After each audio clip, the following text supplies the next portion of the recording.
ঢাকার মিরপুর 10 নম্বরে অবস্থিত বেনারসি পল্লী, যেখানে বিক্রি হয় বেনারসি, কাতান, জামদানি ও দেশীয় তাঁতের তৈরি শাড়ি। হ্যালো সবাই, কেমন আছেন? আশা করি সবাই ভালো আছেন। আপনারা ভিডিও দেখেই বুঝতে পারছেন যে আজকের ব্লগটা কি হতে যাচ্ছে। সো ভিডিওটা না টেনে অবশ্যই শেষ পর্যন্ত দেখার অনুরোধ রইল।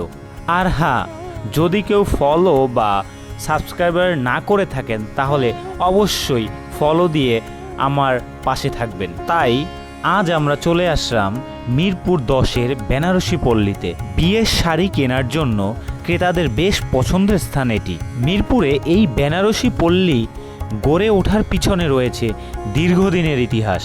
মুক্তিযুদ্ধের কয়েক বছর আগে ভারতের বেনারস থেকে বেনারসি তাঁত সামগ্রী আমদানি করেন হারুন শেঠ নামে এক ব্যবসায়ী, এবং তারই হাত ধরে যাত্রা শুরু হয় এই বেনারসি পল্লীর।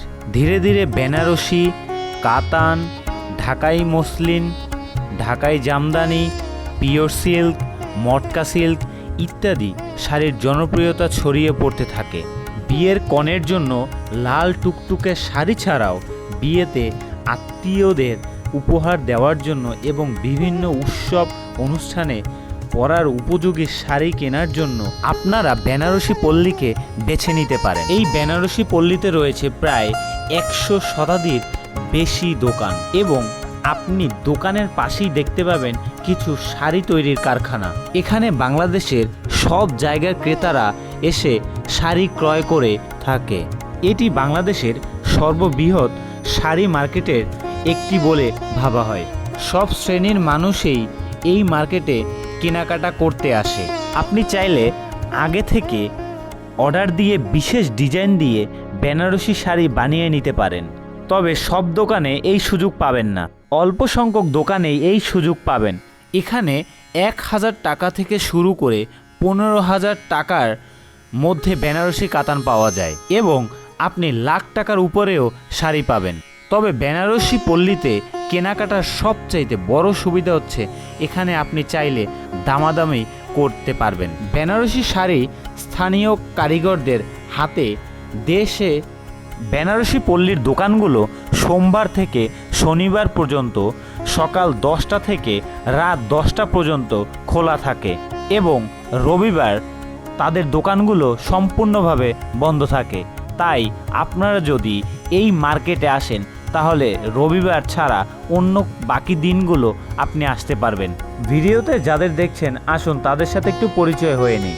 এই হচ্ছে আমার ছোট শালিকা, এবং পাশে রয়েছে তার হবু বর। সামনে তাদের শুভ দিন ধার্য করা হবে এবং প্রার্থনা করবেন এবং তাদের জীবন যেন সুখী হয়। এবং তার সাথে রয়েছে আমার স্ত্রী এবং আমি। আমাদের বিয়ের কেনাকাটাও আমরা এখান থেকে করেছিলাম। প্রায় 4 বছর আগে এখান থেকেই বিয়ের কেনাকাটা করেছিলাম।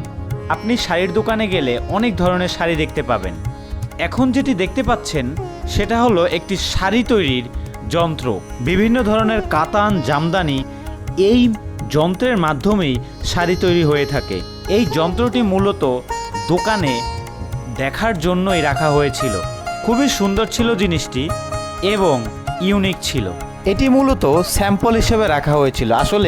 আসল যে শাড়ি তৈরির যন্ত্রটা সেটা অনেক বড় হয়ে থাকে। বর্তমানে বেনারসি পল্লীর এক একটি দোকানে আছে আলোক ঝলমলে পরিবেশ ও শীততাপ নিয়ন্ত্রিত যন্ত্র। ক্রেতাদের বসার জন্য রয়েছে আরামদায়ক সুব্যবস্থা। দোকানগুলোর কাচের অপর পাশে পুতুলের গায়ে পরানো জরি, চুমকি ও পাথরের কাজ করা চোখ ধাঁধানো সব শাড়ি।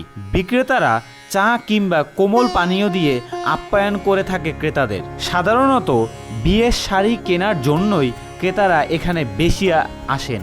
এজন্য শীতকালে ও বিয়ের মৌসুমে বেচাকিনা বেশি হয়।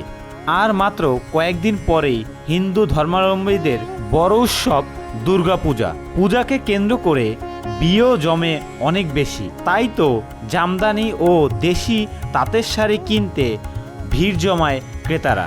বিভিন্ন ধর্মের রয়েছে তাদের নিজস্ব বড় উৎসব, আর সেই বড় উৎসবে যদি ভালো মানের একটি শাড়ি নাই পরা যায় তাহলে কিভাবে হয়? সো আমাকে যদি শাড়ির কোয়ালিটির জন্য রেটিং দেওয়া হয় তাহলে আমি 10-এ 10ই দিব, কারণ আপনি দেখে শুনে পছন্দ করে এবং আপনার যে বাজেট রয়েছে সেই অনুযায়ী আপনি একটি পছন্দের শাড়ি কিনতে পারবেন এবং আপনি পাবেন সব ধরনের শাড়ির কালেকশন এবং বিভিন্ন কালার। নারী শাড়িতেই সুন্দর, আর একজন নারীরই তার ইচ্ছা থাকে একটি সুন্দর শাড়ি ক্রয় করা এবং তার পছন্দের মানুষ অথবা কোনো অনুষ্ঠানে পছন্দের শাড়ি পরা। কিন্তু এই ইচ্ছা সবাই পূর্ণ করতে পারে না, কারো আর্থিকভাবে স্বাবলম্বী না। অনেকে আছে একটি শাড়ি কিছুদিন পরেই রেখে দেয়, আবার অনেকে আছে একটি শাড়ি অনেক দিন পরে থাকে। সো ভিডিওটা এই পর্যন্ত, ভালো থাকবেন, থ্যাংক ইউ।